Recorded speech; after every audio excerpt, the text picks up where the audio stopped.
Savol. Assalomu alaykum ustoz. Namozda rukudan keyin sajdaga berishdan burun ishtanni qo'limiz bilan tortishning hukmi nima? Mendan boshlab bir qism kishilarda bor ekan bu odat. Men hali tirishib baxtim bu odatni tashlashga. Azroq tortib qo'ymasa, sajda qilganda va tashahhudda o'tirganda ba'zi raxt ishdan tortishib siqib qo'ydi ekan va odamni rohatsiz qiladi ekan.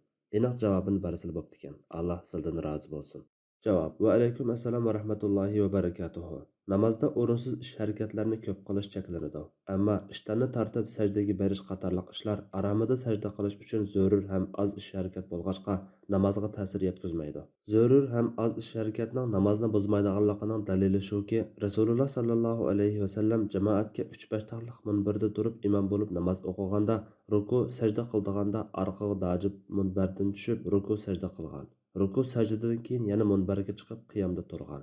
Yana navrisi Umama raziyallohu anhani ko'tarib turib namoz o'qigan. Ruku qildiganda yerda qo'yib qo'ygan. Rukudan keyin yana ko'tarib olgan. Alloh eng to'g'risini bilguvchidir. Fatvoda doktor Abdul Aziz rahmatulloh.